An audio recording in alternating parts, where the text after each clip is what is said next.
Hi friends, welcome to foodie farmer. ഇന്നിപ്പോൾ ഞാനിവിടെ വന്നേക്കുന്നത് വളരെ പ്രധാനപ്പെട്ട ഒരു കാര്യം നിങ്ങളുമായിട്ട് ഡിസ്കസ് ചെയ്യാൻ വേണ്ടിയാണ്.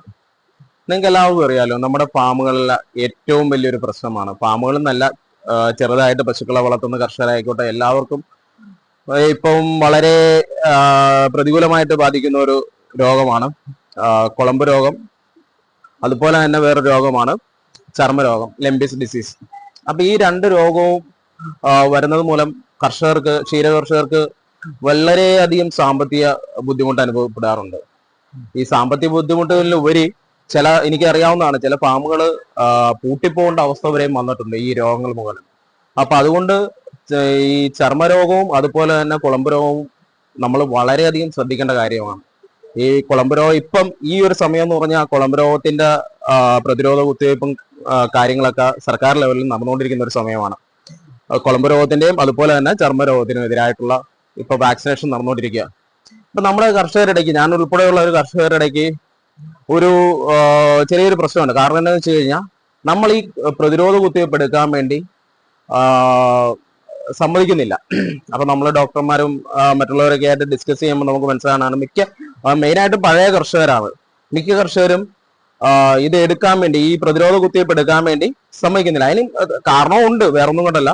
നമ്മൾ ഈ പ്രതിരോധ കുത്തിവയ്പ്പ് എടുത്തതിന് ശേഷം പശുക്കൾക്ക് ആ ഒരു 3-4 ഒരാഴ്ചയോളം പാല് കണ്ടുവരുമാനം കുറയും. അപ്പൊ അതുമൂലം വലിയ ഫാമുകൾക്കൊക്കെ ഭയങ്കരമായ സാമ്പത്തിക പ്രശ്നങ്ങൾ ഉണ്ടാകാറുണ്ട്. അതുകൊണ്ടാണ് അവര് ഇത് എടുക്കാൻ വേണ്ടി ഒരു ബുദ്ധിമുട്ട് കാണിക്കുന്നത്. കഴിഞ്ഞ വർഷം ഞാനും ഇതുപോലെ തന്നെ ഒരു ബുദ്ധിമുട്ട് കാണിച്ചൊരു കർഷകനാണ്. പക്ഷെ ലാസ്റ്റ് എടുത്തു. ഇത്തവണ ഞാൻ ഈ 2 രോഗത്തിനുള്ള പ്രതിരോധ കുത്തിവയ്പ്പ് എടുത്തു. കാരണം എന്ന് വെച്ച് കഴിഞ്ഞാൽ, ഇത് എടുക്കാതിരിക്കുന്നതുകൊണ്ട് ഏറ്റവും വലിയ പ്രശ്നം നമുക്ക് മാത്രമല്ല.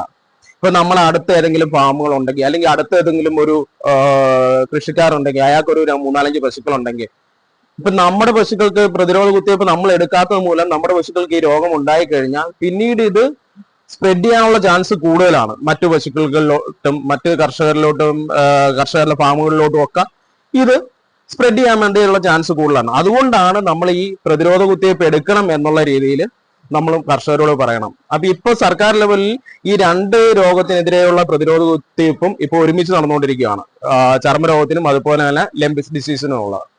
അപ്പം എന്റെ ഒരു റിക്വസ്റ്റ് എന്താന്ന് വെച്ച് കഴിഞ്ഞാൽ, എല്ലാ കർഷകരും ഈ പ്രതിരോധ കുത്തിവയ്പ്പ് എടുക്കണം. കാരണം വെച്ച് കഴിഞ്ഞാൽ, ഇത് എല്ലാ കർഷകരും അവരവരുടെ പശുക്കൾക്ക് ഈ പ്രതിരോധ കുത്തിവയ്പ്പ് എടുക്കണം എന്ന് പറയാൻ മെയിനായിട്ട് കാരണം എന്താണെന്ന് വെച്ച് കഴിഞ്ഞാൽ, ഇത് എടുക്കുന്നത് കൊണ്ട് 1-2 ദിവസം നമുക്ക് പാലിന് കുറവുണ്ടാവും.